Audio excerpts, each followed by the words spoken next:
안녕하세요. 항상 가족에게 감사함을 가지고 살아가는 김윤숙이라고 합니다. 제게 가족은 좀 특별해요. 부모님과 자식이 함께 사는 평범한 가정과 달리 전 할아버지 할머니와 작은 아빠, 작은 엄마 함께 살았거든요. 아, 저희 사촌 오빠까지 함께 말이죠. 저희 가족은 부모님을 일찍 잃은 절 사랑으로 품어주고 지켜준 소중한 존재입니다. 저희 가족 중 할아버진 90이 가까운 연세에도 여전히 집안의 대들보이자 큰 어른으로서 가정의 중심을 지키고 계신데요. 그런 할아버지 지혜 덕분에 제 삶에 들이올 뻔한 먹구름을 피해갈 수도 있었네요. 오늘은 그때 이야기를 많은 분들과 나누고 싶어 이렇게 사연을 신청하게 되었습니다. 제게도 친부모님과 함께 행복하게 살았던 시절이 있었어요.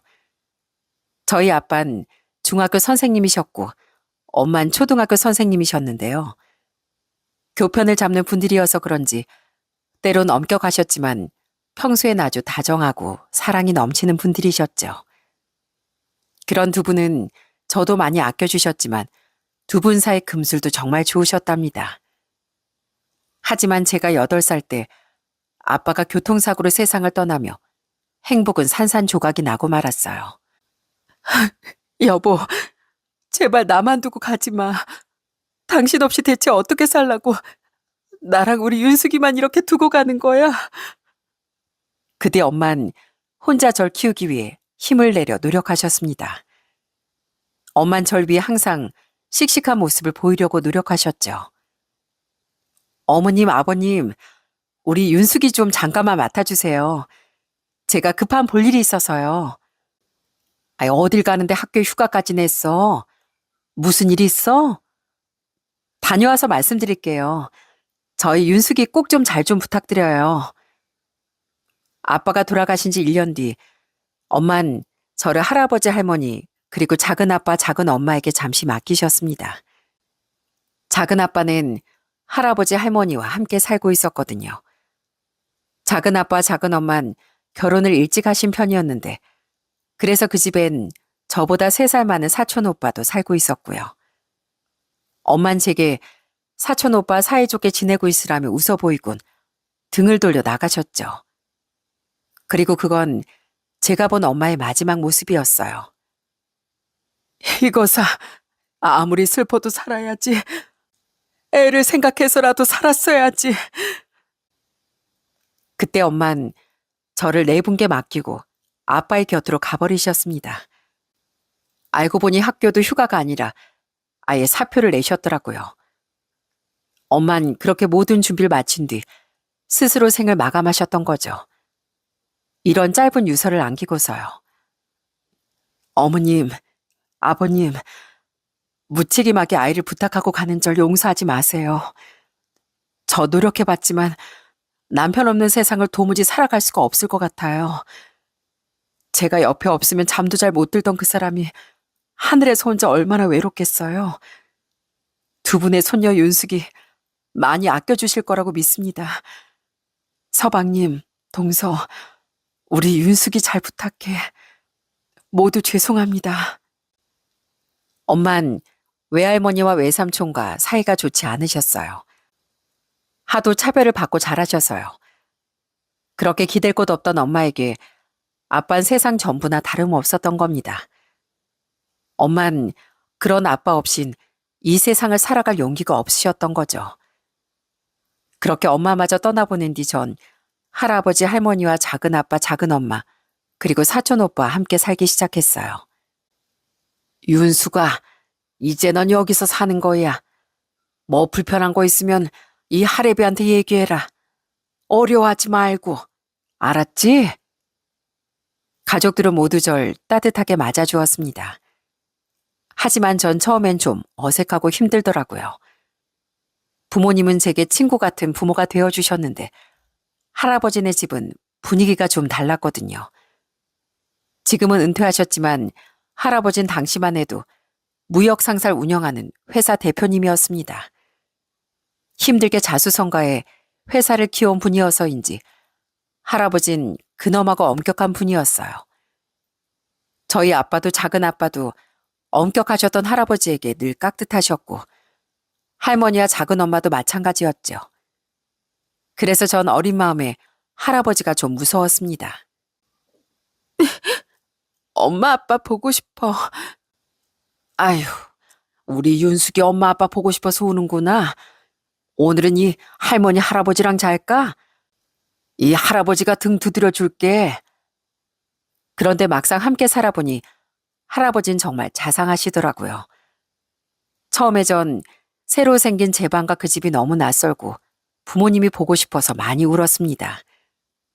할아버진 그런 제가 걱정되셨는지 항상 제 방문 앞을 서성이신 것 같아요.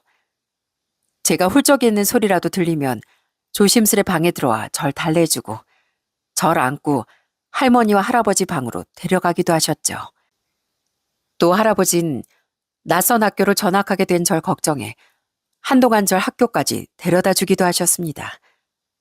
자신의 출근을 늦추시면서까지요. 야, 윤숙이 네 덕분에 나도 할아버지 차 타고 등교해서 너무 좋다.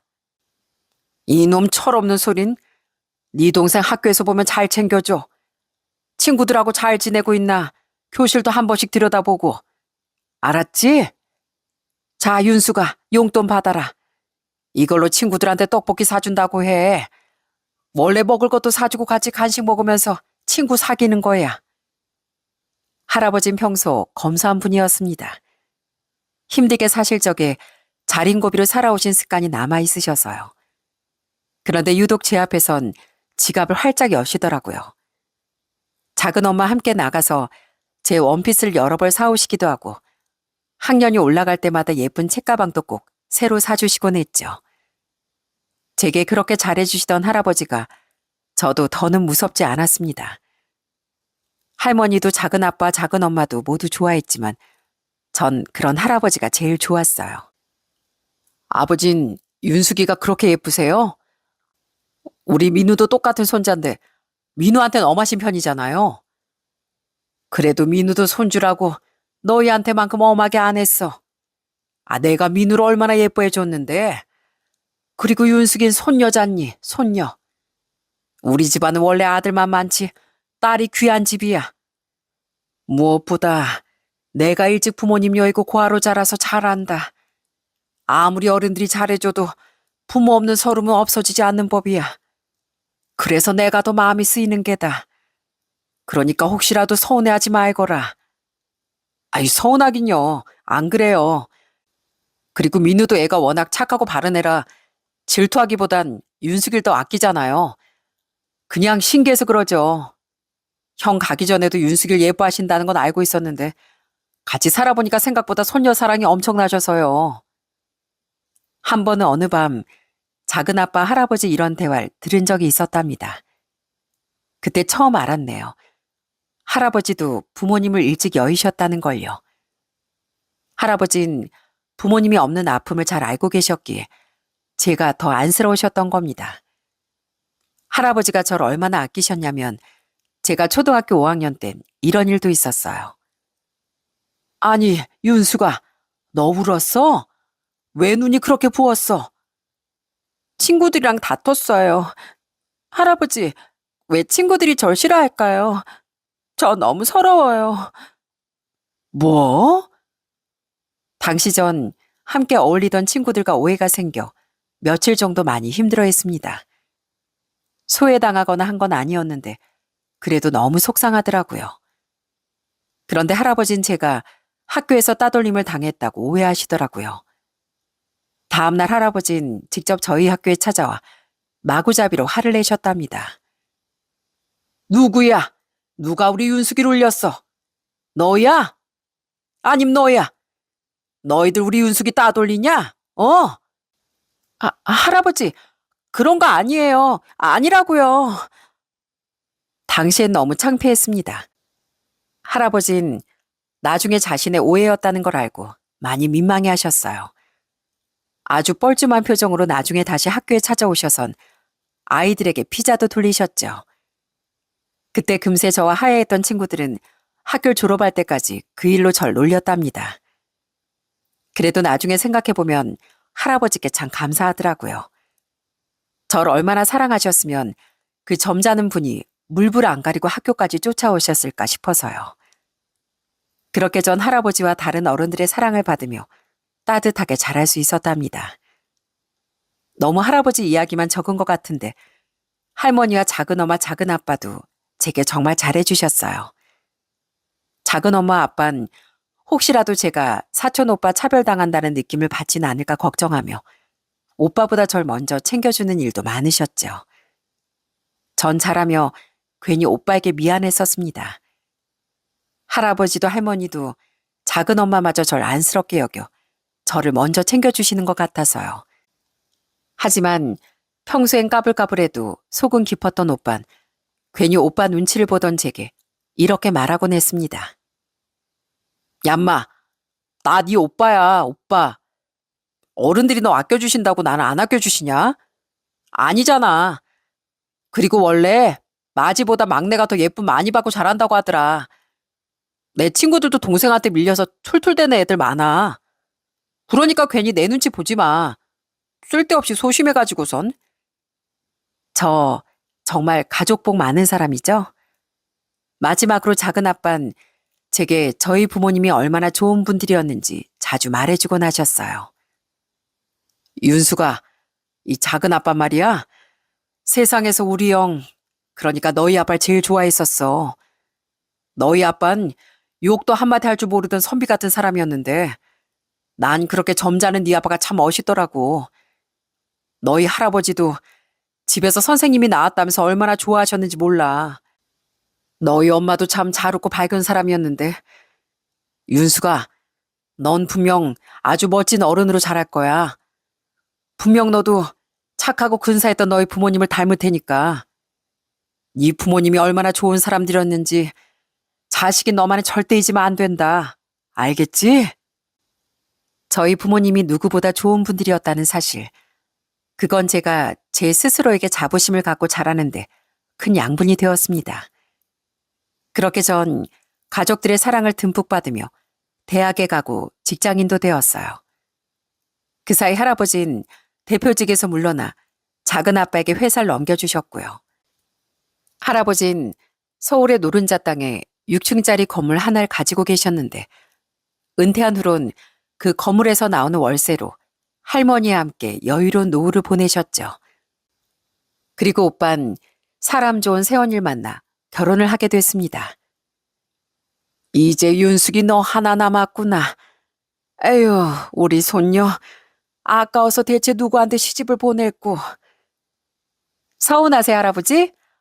그럼 평생 할아버지하고 살까요? 예끼, 늙은이랑 평생 살아서 뭐하노. 아주 좋은 놈 잘 골라서 시집 가야지. 대신 엄한 놈이 네 남편감이랍시고 인사 오면 바로 쫓아내버릴 거야. 할아버지 할머니는 오빠처럼 저도 꼭 좋은 사람을 만나 결혼했으면 하고 바라셨습니다. 귀한 손녀 아무에게나 시집 보낼 수 없다면서요. 그리고 오빠가 결혼한 지 3년 뒤 저도 드디어 당시 만나던 남자친구와 결혼을 약속하게 됐어요. 아휴, 내가 못 살아. 어떻게 재준신 그렇게 마음이 약해? 호객하는 사람들한테 붙잡히면 거절할 줄도 모르잖아. 나 원래 저기 앞에 있는 식당 들어가고 싶었는데. 아, 미안해. 근데 어차피 다 똑같은 메뉴 파는 집들이잖아. 인기 있는 집은 우리 아니어도 팔아줄 사람 많을 테니까 우린 그냥 여기서 먹으면 안 될까? 여기 사장님도 먹고 살려고 필사적으로 호객하시는 걸 거 아니야. 제 남자친구는 평범한 중소기업 직장인이었던 저와 달리 아주 능력이 좋았습니다. 회계사였거든요. 취미 관련 모임에 나갔다가 만난 사이인데 남자친구의 적극적인 대시로 시작된 인연이었죠. 제가 얼굴이 특출나게 예쁘거나 한 건 아닌데 시원시원하게 웃는 제 웃음이 너무 예뻐 보였다고 하더라고요. 처음엔 남자친구의 인상이 조금 날카로워 보여 남자친구의 호감 표시를 거절했습니다. 전 좀 저희 아빠처럼 순하고 부드러운 사람이 좋았거든요. 그런데 모임에서 좀 겪어보니까 남자친구는 똑똑하고 냉정할 것 같은 이미지와는 다르게 허당의 면도 있고 무엇보다 마음이 정말 약하더라고요. 호객행위든 뭐든 사람들 부탁도 잘 거절 못하고 눈물도 많은 사람이었죠. 그래서 제 마음이 열리게 됐던 겁니다. 물론 일할 때나 꼭 필요할 땐 똑 부러지는 모습도 보였기에 전 그 정도면 믿을 만한 사람이다 싶어 결혼까지 약속했던 겁니다. 결혼을 약속한 우린 먼저 저희 집에 인사를 드렸어요. 이건 작은 어머님이랑 할머님 드리려고 사온 꽃다발이고요. 이건 할아버님이랑 작은 아버님 좋아하신다는 위스키입니다. 위스키는 잘 알지 못해서 아는 형께 추천받아 샀는데 마음에 드실지 모르겠어요. 아휴, 그냥 하나만 사도 고맙게 받았을 건데 이것저것 많이도 사왔네. 고마워, 너무 세심하네. 저희 할머니와 작은아빠, 작은엄만 남자친구를 마음에 들어 하셨습니다. 양손 무겁게 와서가 아니라 선물의 정성과 마음이 보인다면서요. 인상이 좋네. 눈이 매서운 것 같아도 생글생글 웃는 상이잖아. 그지 여보? 사람이 웃으면 다 웃는 상이지 뭐. 아버님은 재중군 정도면 인상 엄청 좋은 편이죠 뭐. 무표정으로 있을 땐 차가워 보여도 계속 웃고 있으니까 꼭 순한 강아지 같잖아요. 아유, 강아지 같다는 말 기분 나쁜 건 아니지? 너무 귀엽고 순해 보인다는 뜻이야. 아유, 아닙니다. 저야 감사하죠. 요즘엔 사람들이 멋진 남자 칭찬할 때 대형견 같다는 말도 많이 하더라고요. 작은 어머님이 트렌드를 좀 아시는 것 같은데요. 내가? 내가 좀 젊게 사는 것 같기도 하고. 이 사람도 참 여자 마음을 잘 아는구만. 우리 집사람이 요즘 젊게 보인다는 말을 그렇게 좋아해. 점수 제대로 땄겠어. 하긴 그렇게 눈치도 빠르고 똑똑하니까 회계사 같은 좋은 직업도 가지고 있는 거 아니겠나. 분위긴 화기애애하게 흘러갔습니다. 그런데 딱 한 사람, 할아버지의 표정만 어딘가 석연치 않아 보이더라고요. 남자친구에겐 나쁘게 대하신 건 아니었고 말씀도 많이 하셨는데요. 어딘가 표정이 밝지가 않아 보이시더라고요. 아무리 요즘 세상이 달라졌다고 해도 결혼하면 여자가 더 힘든 법이야. 시부모님도 어려울 거고 그럴 때 남자가 중심을 잘 잡아줘야 되네.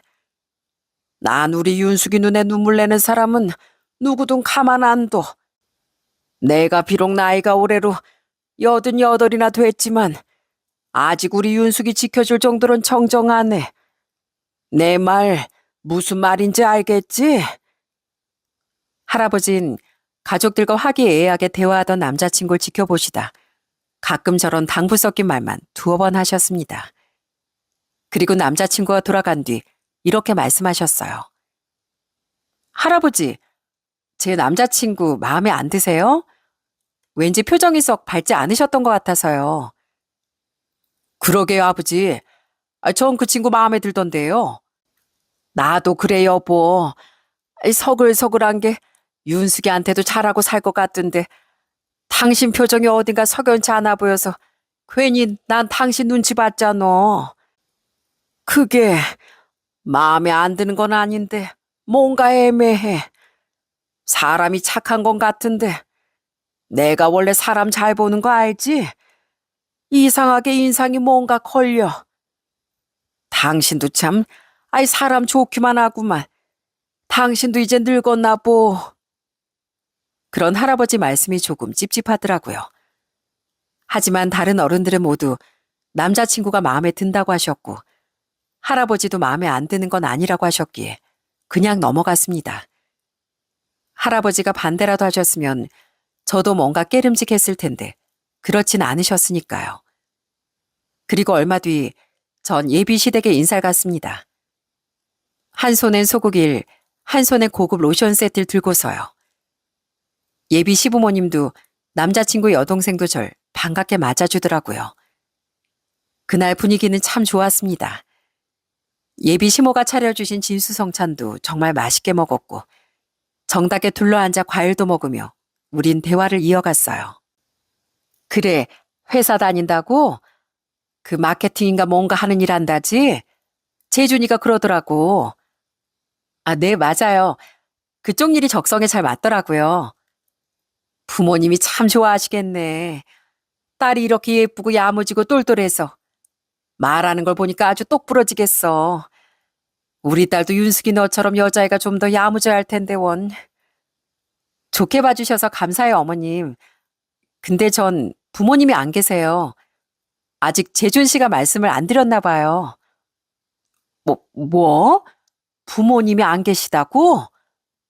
네, 제가 어릴 때 두 분 다 돌아가셔서 그 뒤로는 할아버지 할머니랑 작은 아빠네랑 같이 살았어요. 그래도 네 분 다 제겐 부모님이나 마찬가지인 분들이세요. 그래? 아유, 그래도 힘들었겠다.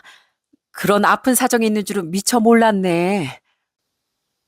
그런데 남자친구는 제게 부모님이 안 계신다는 말을 부모님께 하지 않은 것 같더라고요. 숨길 일도 아니었기에 전 덤덤히 저희 가족 구성원에 대해 말씀드렸어요. 순간 예비 시모도 예비 시부도 표정이 좀 어두워졌는데요. 당황하시긴 했지만 그래도 이내 안쓰러움 섞인 말을 건네주시더라고요.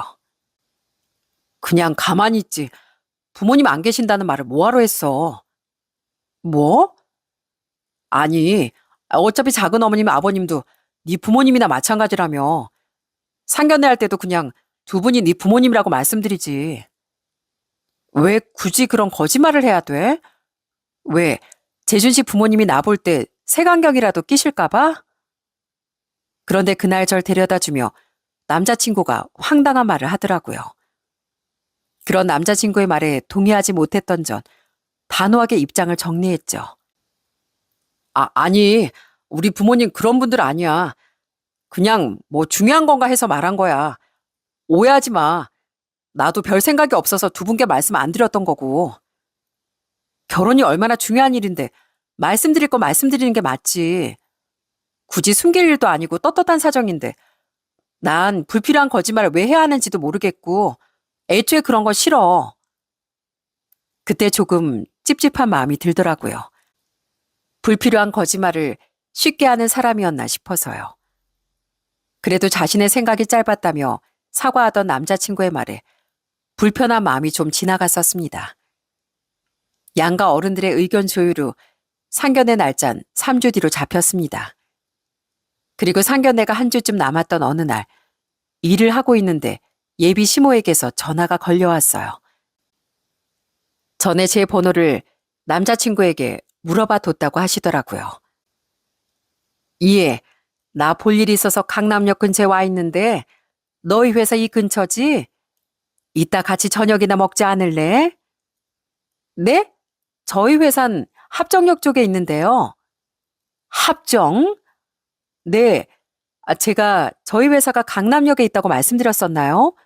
그럴 리가 없는데. 당황스럽더군요. 전 저희 회사에 대해 말한 적이 없는 것 같은데 예비 시모는 당연한 듯 제 회사가 강남 쪽이라고 생각했더라고요. 예비 시모 또한 당황하며 말했습니다. 내가 뭘 착각했나? 합정? 아이, 혹시 너희 회사 이름이 뭐니? 내가 위치 좀 찾아보게. 저는 저와 저녁을 먹을 수 있게 회사 근처로 찾아오시려는 건가 싶어 아무 생각 없이 저희 회사 이름을 알려드렸어요. 휴대폰으로 지도를 검색해 보시는 듯 잠시 말이 없던 예비 시모는 어딘가 떨떠름해 보이는 목소리로 식사는 다음에 하자고 말씀하시더군요. 내가 뒤에 약속이 있는 걸 깜빡했네. 미안하다. 다음에 따로 날 잡자. 수고하렴. 그날 퇴근한 뒤 전 남자친구에게 전화를 걸었습니다. 그리고 예비 시모에게서 전화가 왔었던 일을 말해주었죠. 어머님이 왜 우리 회사를 강남역 근처에 있다고 생각하셨지?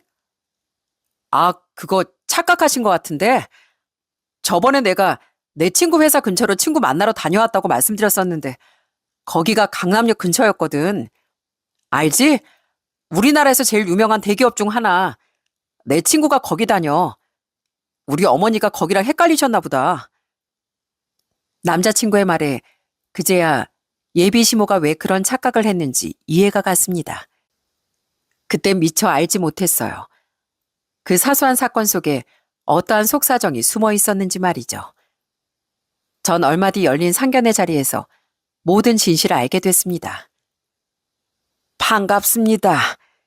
제가 윤숙이 할애비 되는 사람입니다. 여긴 우리 윤숙이 작은 애비 작은 애미고요. 오시느라 고생 많으셨습니다. 아, 예. 상견례 고급 한정식 집에서 열렸습니다. 상견례 자리엔 양가 형제들은 참석하지 않았어요. 남자친구의 부모님과 저희 작은아빠 작은엄마 그리고 저희 할아버지가 참석하셨죠. 손주를 결혼시키려면 상대 쪽 가족도 어떤 분들인지 직접 확인해 보셔야 한다며 할아버지인 사촌 오빠가 결혼할 때도 상견례에 참석하셨거든요. 저희 집안 어른들은 예비 시부모에게 격식 있는 인사를 건네셨습니다. 그런데 예비 시부모는 그런 저희 가족에게 굉장히 무례한 태도를 보이더라고요.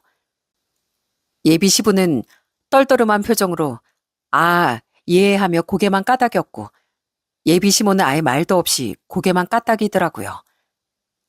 인사드리러 갔을 때 봤던 모습과 너무 달라 너무 당황했습니다. 남자친구도 진땀을 흘리며 자기 부모님에게 눈치를 줬지만 예비 시부모는 모른 척을 하더라고요.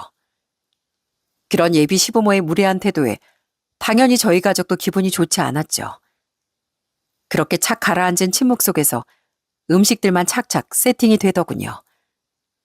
작은엄만 헛기침을 하며 분위기를 잘 풀어보려고 하셨어요. 재중군이 저번에 인사 왔을 때 보니까 아주 서글서글하고 착하더라고요. 그렇게 성격도 좋은데 회계사라는 직업까지 아드님을 참 잘 키우셨습니다. 예, 풍족하지 못한 집안에서 공부 잘하는 아들 뼈 빠지게 뒷바라지하느라 저도 남편도 고생 좀 했습니다. 그렇게 좋은 대학 졸업시켜 놨더니 회계사 시험 준비한다고 또 2, 3년 방에 틀어박히길래 그것도 다 뒷바라지 해주느라 허리가 휘었죠. 아휴, 그렇게 힘들게 회계사 만들어 놨더니 결혼하고 싶다고 데려오내라는 게 고작 중소기업 직원의 고아라니. 예? 뭐라고요? 그런데 그런 작은 엄마의 말에 예비 시모는 엄청난 대답을 되돌려주더군요. 순간 절 포함한 저희 가족은 다 굳고 말았습니다. 예비 시모는 전에 봤을 때와는 전혀 딴판이었던 적대적인 표정으로 계속 비난을 퍼붓더라고요. 당황한 저희 가족이 잠시 말문이 막힌 사이예요. 왜요? 내가 틀린 말 했습니까? 나랑 내 남편이요. 솔직히 오늘 여기도 안 나오려다가 재준이가 하도 윤숙이 아니면 안 된다길래 우선 나왔습니다. 그런데 막상 윤숙이 얼굴을 보니까 부하가 치밀어서 도저히 입 다물고 못 있겠네요. 그래서 내가 할 말은 해야겠습니다. 그 덕에 이 결혼 깨지면 더더욱 좋고요. 어머니, 이러지 않기로 하셨잖아요. 제발 그만하세요. 남자친구는 안절부절 못하며 자신의 엄마를 말리려고 했습니다. 하지만 그 행동이 오히려 예비 시모의 신기를 더 건드린 것 같더라고요. 뭘 그만해? 솔직히요. 윤숙이가 직업도 별 볼 일 없고 부모도 없는 애인 줄 알았으면 애초에 처음에 윤숙이를 보지도 않았을 겁니다. 직업을 보아하니 대학도 별 볼 일 없는데 나왔건 아예 안 나온 것 같은데 부모도 없는 애가 술집에서라도 일했을지 누가 압니까? 요즘에 과거 숨기고 결혼하려는 여자들이 그렇게 많다는데요. 저기 어머님, 그만하세요. 저희 집 가정산 저번에 제가 말씀드렸는데 갑자기 왜 이러시는 거예요? 저희 가족 앞에서 이게 무슨 무례냐고요. 저에 대해서 함부로 말씀하시는 건 절 키워주신 저희 할아버지 할머니, 작은 엄마랑 작은 아빠 모욕하는 일이에요. 내가 괜히 이러는 줄 아니? 그래, 그때 부모님 안 계신다고 했을 때 솔직히 좀 찝찝했었다. 사람이 근본이 얼마나 중요한데 아무리 친척 손에 자랐어도 부모 없는 건 티가 나는 법이야. 그래도 이해했던 건 우린 네가 그래도 굴지의 대기업에 다니는 줄 알았기 때문이야. 애가 그래도 삐뚤어지지 않고 공부 열심히 해서 대기업까지 다니는구나. 적어도 회계사인 우리 아들이랑 어울리기는 한 짝이겠구나 하고 생각해서. 네? 대기업이요? 제가 언제 그런 말을 했나요? 듣다 못한 제가 언성을 높이며 예비 시모의 말을 막으려고 했는데요. 그때 예비 시모가 알쏭달쏭한 말을 하는 겁니다. 전 그런 말을 한 적이 없는데 제가 대기업에 다닌다니요. 그리고 이어진 예비 시모의 말에 전 비로소 예전 예비 시모가 왜 제 직장 위치를 착각했었는지에 대해 알 수 있었어요. 너 말고 우리 재준이가 그랬어. 네가 엄청난 대기업에 다닌다고. 위치도 강남역에 있는 서초 사옥에 다니고 있다고 구체적으로 말해줘서 우린 그 말을 철석같이 믿었다. 근데 너희 회사가 합정에 있다는 말을 듣고 그제야 재준이가 거짓말을 했다는 걸 알았던 거야. 얼마나 기가 찼던지 원. 우린 그제야 네가 얼마나 볼품없는 앤지 알게 되고 결혼을 반대했던 거다. 뭐라고요? 재준 씨, 이게 다 사실이야? 남자친구는 자신의 가족에게 터무니없는 거짓말을 했던 겁니다. 제가 황당한 표정으로 묻자 남자친구는 기어들어가는 목소리로 변명했어요. 그게 우리 부모님이 하도 나랑 비슷한 수준의 여자 아니면 결혼을 하고 못 해준다고 성하셔서 실은 그래서 너희 부모님이 안 계신다는 것도 처음에 말씀 안 드리려고 한 거야. 그래도 마케팅 관련 일 한다는 건 거짓말 안 했어. 아무리 그래도 그렇지. 왜 그런 거짓말을 해? 어차피 언젠간 들킬 거짓말을 왜 하냐고. 아니, 난 윤숙이 너랑 꼭 결혼하고 싶어서 그런 거야. 그렇게까지 했던 내 마음을 모르겠어? 우선 결혼부터 하고 나중에 밝혀도 된다고 생각했어. 미안해. 그래도 이건 하얀 거짓말이잖아. 기가 막혔습니다. 남자친구는 자신의 거짓말이 큰 문제라곤 생각하지 않는 것 같았어요. 화가 나서 한마디 더 하려는데 예비 시모가 버럭 소리를 지르더라고요. 예, 애초에 네가 못나서 우리 재준이가 거짓말까지 하게 된 건데 어디 감히 우리 아들한테 소리 질러? 솔직히 말해봐. 너도 우리 재준이가 회계사라서 탐났던 거잖아. 그리고 저 늙은 분은 또 왜 데려왔니? 그냥 네 작은 아빠 작은 엄마만 낳아도 될걸. 하긴 얼마나 회계사 손주 살 놓치기 싫었으면 여기까지 다 나오셨겠니? 어르신, 귀는 잘 들리시죠? 그렇게 손녀 회계사 사위한테 시집 보내고 싶어서 여기까지 오셨어요? 참이 애쓰시네요. 예비 시모는 저희 할아버지를 모욕한 것도 모자라 저희 작은 엄마 아빠까지 무시했습니다. 작은 어머님께서 무슨 식당 운영하신다고 들었고 부친께서 뭐 하는 분인지 못 들은 것 같은데 하긴 뭐 나이가 있으니 은퇴하고 놀고 계시겠죠 뭐. 식당이라고 해봤자 뭐 조그만 거 하실 텐데 가난한 집에 능력 있는 사이가 하나 들어가면 어떻게 될까요? 다들 빨대 꼽자고 달려들겠죠. 이렇게 상견례 자리 우르르 다 나온 걸 보니 조카 사이든 손주 사이든 신경 안 쓰고 우린 한 가족임내 어쩌나 할 것 같은데 아주 우리 아들 앞날이 뻔합니다. 뻔해. 솔직히 난 이 결혼 정말 안 시키고 싶네요. 어른들이 입을 꾹 다물고 계시니 저도 꾹꾹 참았던 건데 더는 들어줄 가치가 없더라고요. 그래서 자리에서 벌떡 일어나려던 찰나 저희 할아버지가 먼저 스르르 의자를 밀고 일어나셨습니다. 할아버진 조용히 지팡이를 드셨어요. 그리곤 차려져 있던 진수성찬들을 가리키더니 지팡이를 위로 탁 치켜 올리시더군요.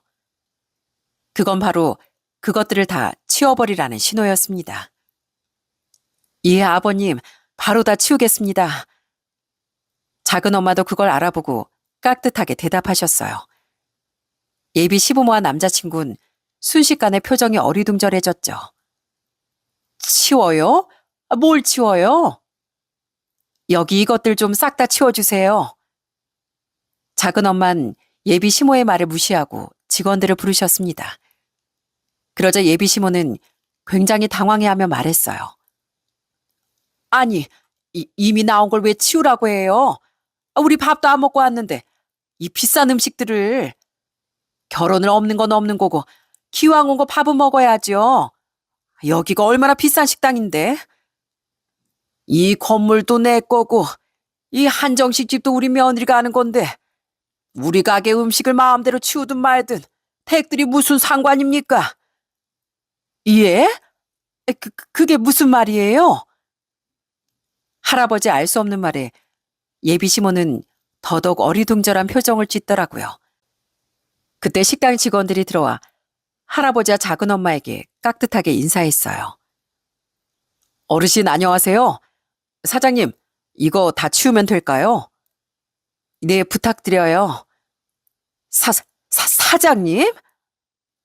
직원들은 저희 가족에게 인사를 한 뒤 상위의 음식들을 정말 싹 다 치워버렸습니다. 네, 그 한정식 집은 저희 작은 엄마가 운영하시던 곳이었어요. 그 건물은 저희 할아버지가 월세를 받고 있던 할아버지의 소유였고요. 우리가 상견례를 진행했던 곳은 저희 할아버지 건물에서 작은 엄마가 운영하던 고급 한정식 집이었던 겁니다. 연애할 때 전 저희 집이 잘 산다는 걸 굳이 남자친구에게 말하지 않았었어요. 제 돈도 아니었으니까요. 게다가 저희 집은 늘 검소함을 유지하던 어른들의 뜻에 의해 고급 아파트, 고급 주택도 아닌 평범한 구축 아파트였습니다. 가족이 여럿이라 방이 4개긴 했지만 아무것도 모르고 저희 집에 인사 왔던 남자친구가 저희 집 형편을 알아채긴 어려웠을 거예요. 또한 한정식 가게에 대해 말하지 않은 건 할아버지의 뜻이었답니다. 우선 그 건물이 내 건물이니 가게가 네 작은 엄마 거냐 하는 말은 하지 말아보거라. 왜요, 할아버지? 우리 집안 형편에 대해 잘 모르더라도 그 집 사람들이 널 있는 그대로 아껴줄 사람들인지 다시 확인해보고 싶어서 그런다. 나랑 네 작은 엄마, 작은 아빠도 그때 일부러 옷을 비싼 건 입고 나가지 않을 생각이야. 물론 깔끔하게 하고야 가겠지만. 저번에 제가 부모님 안 계시는 걸 듣고도 두 분 다 별 말씀 없으셨는데요. 그래도 혹시 모르지. 내가 저번부터 왜인지 영 석연찮은 느낌이 사라지지 않아서 그런다. 우리가 뭘 거짓말하는 것도 아니고 잠시 말을 말아보자는 거니까 이 할애비 말 들어다오. 우리나라 사람들은 부모 없이 자랐다고 하면 속으론 색안경부터 끼고 보는 사람들이 많아. 천하다, 근본 없다 하면서 무시도 많이 하고 고아로 자라본 내가 그건 아주 잘한다. 할아버진 남자친구를 처음 봤을 때 받은 찝찝한 느낌과 자신의 경험 때문에 제게 그런 말을 하셨던 겁니다. 그리고 그런 할아버지 지혜는 정말 그들의 실체를 드러나게 해준 겁니다. 작은 엄만 입을 떡 벌린 예비시몰 향해 차갑게 쏘아붙이셨어요. 예, 제가 여기 사장입니다. 저희 아버님 말씀대로 여긴 저희 아버님 건물이고요. 그러니까 이 건물 주인도 여기 가게 실질적인 주인도 다 저희 아버님이라는 말입니다. 이 비싼 땅에 진짜 건물을 갖고 계신다고요? 네. 그리고 저희 남편한테 아까 쉬고 있을 거라고 하시던데 저희 남편 회사 대표입니다. 대표요? 네. 우리 아버님이 하시던 회사를 우리 남편이 물려받았거든요. 그렇게 잘난 집안인 우리가 고작 회계사 조카사이 한 명한테 왜 빨대를 꽂으러 가겠습니까? 그쪽들이 자기들 아들한테 그러고 살 생각이 가득하니까 남들도 다 그런 수준으로밖에 안 보인 거 아닙니까? 예비 시모뿐 아니라 예비 시부와 남자친구도 저희 가족의 정체를 듣고 경악을 금치 못하더라고요. 작은 아빤 일어나서 서 계시던 할아버지께 외투를 입혀드렸고 할아버진 예비 시부모에게 훈계하듯 말씀하셨어요. 형편을 떠나서 부모 잃은 아픔을 가진 애한테 천하니 고하니 뭐니 하는 쌍스러움을 보니 이 집안 수준을 잘 알겠군요. 내가 제일 아끼는 우리 소녀 윤숙이 난 절대 이딴 집안에 시집 못 보냅니다. 천하기 짝이 없는 집안엔 내 눈에 흙이 들어가도 절대 못 보내요. 아니, 어르신, 왜 처음부터 이 집안에 대해 아무 말씀을 안 해주셨어요? 알았으면 제가 안 그랬죠. 전 그냥 우리 아들이 너무 아깝다고 생각해서 너무 부하가 치밀어서 그랬습니다. 우선 고정하시고 사람이 돈이 많으면 귀해 보이고 돈이 없고 가진 게 없으면 막대해도 된다고 생각하십니까? 바로 그게 수준이 떨어진다고 하는 겁니다. 애초에 결혼을 얻고 싶어서 환장하신 분들 같으니 우리 쪽에서 고맙게 물러나지요. 2번 다시 수준 안 맞는 집안끼리 연다는 일 없도록 합시다. 가자 윤수가 더 볼 것도 없다. 아니 어르신. 할아버진 지팡이를 짚고 천천히 나가셨습니다. 작은엄마, 작은아빤 그 뒤를 따르셨고 작은아빤 예비 시부모를 벌레 보듯하며 한마디 남기셨어요. 쌍스러운 집안 같으니라고 감히 우리 윤숙이한테 함부로 군 일 내 절대 잊지 않을 겁니다. 할아버지와 작은엄마가 이미 제가 하고 싶은 말을 속 시원히 다 해주셨기에 제가 예비 시부모에게 퍼볼 악담이 많이는 없었습니다. 그래도 저도 마지막으로 시원하게 한 방 날리고 싶어 가족들을 따라 나가기 전 예비 시부모를 향해 경멸스러운 말을 던졌어요. 저희 할아버지 덕에 제가 몰상식한 집안 며느리 되는 일을 면했네요. 아무리 며느리감이 마음에 안 들어도 그렇지 가족들 보는 앞에서 서슴없이 모욕을 퍼붓는 아줌마나 침묵으로 고개만 끄덕이면서 동조한 아저씨나 제가 살면서 본 최악의 부모였어요. 비록 친부모님은 아니더라도 저희 작은아빠, 작은엄마 그리고 할머니, 할아버지가 그쪽들보다 100배, 1000배 훌륭한 부모님이세요. 부모님이 다 돌아가신 저보다 그쪽들을 부모님으로 둔 그쪽들 아들이 훨씬 불쌍한 사람이라고요. 회계사 월급? 그깟 거 하나도 탐 안 나니까 아줌마 아저씨나 많이 탐내면서 사시죠. 윤수가 벙진 예비 시부모를 뒤로하고 가게에서 나온 절 남자친구가 헐레벌떡 뒤쫓더군요. 남자친구는 가족들과 함께 차를 타려고 하는 절 붙잡으려고 아주 애를 썼습니다. 윤수가 제발 이대로 가지 마.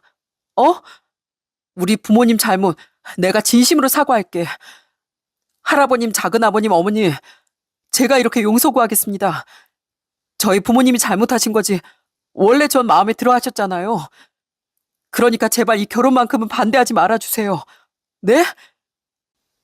이건 나뿐 아니라 겉모습만 보고 우리 가족을 다 모욕하려고 들었던 재준씨 부모님 같은 사람이랑 어떻게 가족이 돼? 미안하지만 우린 여기까지야. 윤수가 제발. 그리고 재준씨는 자기 잘못은 생각도 안 하고 있는 것 같은데 착각하지 마. 난 재준씨한테도 단단히 실망했으니까. 난 나 자체만으로 사랑받고 인정받고 싶은 사람이야. 근데 재준씨는 당장의 위기만 모면하려고 내 동의도 없이 날 거짓말쟁이로 만들었어. 난 내 인생을 보다 진실되게 만들어주는 사람을 만나고 싶지. 비겁한 거짓말쟁이로 만들어주는 사람이랑은 못 살아. 그건 진짜 널 너무 사랑해서 그런 거라니까. 이복의 재준군. 만약 자네가 진짜로 괜찮은 청년이었다면 아무리 자네 부모가 저런 사람이라고 한들 나도 이렇게 단번에 결혼을 업자고 들진 않았을지도 모르네. 자넨 자네 자신에 대해 깨닫는 게 시급할 것 같구만. 계속 우리 윤숙이 붙잡고 있으면 나도 가만히 있지 않을 걸세. 전 끝까지 자신의 잘못을 합리화하던 남자친구를 매몰차게 떼어냈습니다. 할아버지는 끝까지 현실을 받아들이지 못하던 남자친구에게 점잖게 마지막 으름장을 놓으셨죠. 결국 남자친구는 제 팔을 놓을 수밖에 없었고 그렇게 엉망진창이었던 상견례 소동은 끝이 났습니다. 그런데 이후에도 남자친구는 포기하지 못하고 계속 제게 전화를 걸더라고요. 그리고는 제가 전화를 받지 않았더니 저희 집 앞까지 찾아온 거 있죠. 심지어 자기 엄마까지 데리고서요. 남자친구는 퇴근하던 절 발견하자마자 예비 시모를 끌고 달려왔어요. 윤수가 왜 이렇게 내 전화를 안 받아? 저기 그날 제일 잘못했던 건 바로 우리 어머니잖아. 그래서 우리 어머니가 직접 사과하면 너도 어른들도 마음을 좀 돌리지 않을까 해서 이렇게 어머니까지 모셔왔어. 어머니 뭐 하세요? 얼른 윤숙이한테 제대로 사과하세요. 미안하다 윤수가. 내가 내 아들이 너무 아깝다는 생각에 갇혀서 그날 돌이킬 수 없는 실수를 했네. 내가 원래는 그렇게 나쁜 사람이 아닌데 그날은 모래 씌었던 것 같다. 내가 이렇게 사과하마. 제발 이 파혼은 다시 생각해주면 안 되겠니? 어른들한테도 내가 직접 뵙고 사과하고 싶고. 아니요. 그러실 필요 없어요. 제일 중요한 제 마음이 바뀔 일이 없으니까요. 아주만 그날 뭐가 씌었던 게 아니라 그냥 본심이었다는 거 저도 저희 가족도 잘 알고 있어요. 그리고 재준 씨, 저번에도 분명 내가 말했을 텐데 난 재준 씨 자체에도 크게 실망했어. 그러니까 내 마음 안 바뀌어. 돌아가 당장. 윤수가 아무리 그래도 어떻게 사람 마음이 한 번에 변해. 넌 나랑 헤어져도 아무렇지도 않아? 물론 가슴은 아프지. 만나온 시간이 있으니까. 그래도 아닌 건 아니야. 난 정에 휘둘려서 이미 마음 떠난 사람한테 얽매일 생각 없어. 불행해지게 뻔한 길에 발을 들이는 건 날 소중하게 키워주신 어른들께 불효하는 짓이니까. 그러니까 그만 포기하고 나한테 전화도 걸지 말아줬으면 좋겠어. 애초에 네가 집이 잘 산다고 말만 해줬어도 내가 우리 부모님께 거짓말할 필요도 없었고 우리 부모님도 윤숙이 널 반대하지도 않으셨을 거야. 이건 분명 네 탓도 있는 거라고. 돈이 있어야지만 날 환영해줄 집안은 애초에 나한테 필요 없어. 가. 좀 가라고. 전 헛수고를 하던 남자친구에게 냉정한 말을 남기곤 돌아섰습니다. 제 뒤에선 남자친구가 자신의 엄마에게 울부짖던 소리가 선명하게 들려왔죠. 이게 다 어머니 때문이에요. 제가 윤숙이 많이 사랑한다고 제발 결혼할 수 있게 가만히 계셔달라고 얼마나 부탁했어요. 대체 왜 그랬어요? 왜? 내가 좋다는데 왜 괜한 욕심을 부려서 내 인생을 이렇게 망치냐고요. 끝까지 자신의 잘못은 인정하지 못하는 태도에 한숨이 다 나오더군요. 그런데 남자친구는 정말 끈질겼습니다. 그쯤 하면 포기할 줄 알았더니 이후 남자친구는 술을 먹고 집 앞에 찾아오고 모르는 번호로 전화를 걸어대며 엄청난 진상을 부리더라고요. 사랑이 죄는 아니잖아 하는 드라마 명대사까지 날리면서요. 그러다 한 번은 저와 함께 있던 할아버지가 휘두른 지팡이에 호되게 혼쭐이 나기도 했죠. 그렇게 거의 3개월을 시달리던 전 또 찾아온 전 남자친구를 그냥 경찰에 신고해버렸네요. 그제야 전 남자친구는 더 이상 제 앞에 모습을 드러내지 않았죠. 아버님 안목이 정말 정확하셨어요. 아버님 해안이 아니었으면 윤숙이 정말 큰일 날 뻔했네요. 맞아요, 할아버지. 저 정말 큰일 날 뻔한 거 할아버지 덕분에 무사할 수 있었던 거예요. 할아버진 정말 대단하세요. 감사해요. 그렇게 전 할아버지 안목과 지혜 덕분에 진창에 발을 들이는 일을 막을 수 있었답니다. 만약 저희 집이 여유로운 집안인 거 알았다면 애초에 전 남자친구는 제 직업에 대해 자기 부모님에게 거짓말을 하지도 않았을 거고 제가 평범한 직장인에 부모님이 안 계신다는 사실을 예비 시부모도 신경 쓰지 않았을 겁니다. 그럼 전 남자친구의 아니라고 비겁한 성격도 알지 못했을 거고 그 집 부모의 속물적이고 몰상식한 실체도 알아채지 못했을 테니까요. 그런 상태로 결혼했다면 뭐 당장은 행복할 수도 있었을 겁니다. 하지만 사람의 실체는 언젠가 드러나기 마련이니 그대로 결혼했다면 언젠가 문제가 생겼을 거라고 생각해요. 그러니 결과적으로는 할아버지가 제 인생을 구해주셨던 거죠. 전 어릴 때부터 지금까지 그렇게 절 지켜주신 할아버지께 항상 감사하고 있답니다. 할아버지뿐 아니라 할머니와 작은아빠, 작은엄마에게도 이루다 갚을 수 없는 은혜를 입었다고 생각해요. 그렇게 비록 제 결혼은 엎어졌지만 제 곁에 너무 든든하고 소중한 부모님이 4분이나 계시네요. 저를 친동생처럼 아껴주는 사촌 오빠도 있고요. 앞으로 전 그런 가족들의 사랑 속에서 별것 아닌 아픔을 금방 이겨내고 다시 힘차게 살아가려고 해요. 그리고 더욱 성숙해져서 제게 너무 큰 은혜를 베풀어 주신 4분께 더 깊고 더 많은 효도로 보답하면서 살아가려고 합니다. 한편 헤어진 지 1년이나 지났건만 얼마 전 남자친구는 제게 모르는 번호로 문자를 보내왔더라고요. 나 재준이야. 잘 지내? 연락해서 미안해 윤수가. 그냥 술 마시니까 네가 너무 보고 싶어서 너한테 차인대로 나 우리 어머니하고 말도 안 하고 살아. 아이 집에서도 독립했어. 어머님 계속 미안하다고 사과하시는데 어머니 때문에 널 잃은 걸 생각하면 도저히 내 마음이 안 풀리더라. 난 그 정도로 널 좋아했는데 넌 아니었나 봐. 나만 진심이었다고 생각하면 너무 슬프다. 보고 싶다. 물론 전 답장하지 않았죠. 전 남자친구가 자기 부모님과 어떻게 지내고 있든 그건 제가 상관할 바도 아니었고요. 다만 여전히 자신의 문제는 받아들이지 못하고 오롯이 자기 어머니만 탓하고 있는 모습을 보니 마지막까지도 참 실망스럽다는 생각이 드네요. 할아버지가 말씀하신 건데요. 인생을 현명하게 살아가려면 곁에 둘 사람을 제대로 알아봐야 한다고 합니다. 사람은 어쩔 수 없이 태어나서부터 마지막 순간까지 다른 사람과 더불어 살아가야 하는 존재니까요.